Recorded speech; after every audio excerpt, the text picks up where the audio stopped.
talk a little bit about the recording process for Pillar.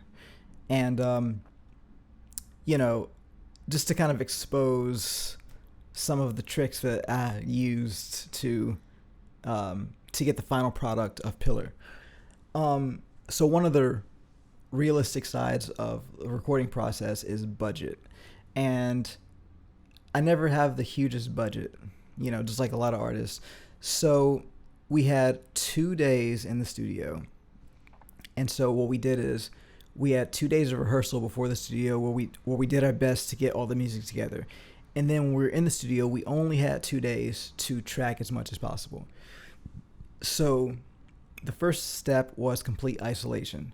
Made sure that the drums, the bass, and the steel pan, that none of our sound was bleeding into each other. If you watch the Making of Pillar documentary, you will see that I'm actually on another floor of the studio, not even on the same level as everyone else. Mason is in his own room, and then the bass is also being isolated, so anything that we record, even though we can all hear each other, it's all being tracked very separately with isolation. Okay, now, also because Mason at the time lived in New Jersey and Elon and I lived in North Carolina, it was most important to capture the drums first. So that was really the main goal because, I could always redo a part. Elon could always redo a part. So what we would do is basically for each song on Pillar, we would play it together maybe 5 or 6 times, just back to back to back to back with the metronome, like to the click.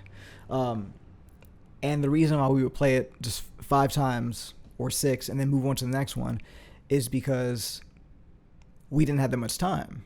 So what we ended up doing is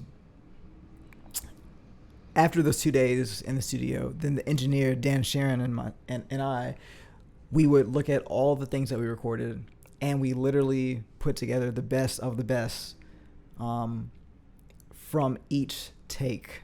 So sometimes what you're hearing on Pillar is actually a mix of different takes where, this part from take 1 and this part from take 2 sound great together, plus this part from take 5. So it's kind of a tricky way to record, but, the studio gives us the space to make that magic. And I do feel like Pillar came out in a very magical way.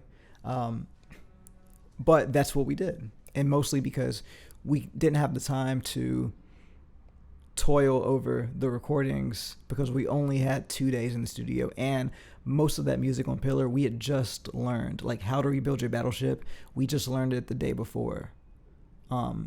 So we probably did about 10 takes of that, actually.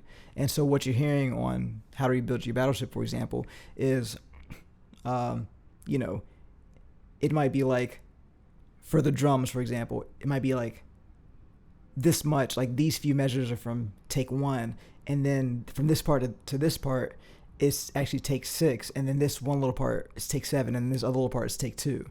And then in the bass, it might be like this whole part is take 1, because he might have played it great, and then we made one little edit here, one little edit there, and this part is take 4. So all the parts are kind of like, we literally just balance all the parts together to say, what if we took what Elon did from take 2 and what Mason did from take 3 and what I did from take 7 and trying all these different combinations. And that was our way of making music on that, which is it's a different way to create, but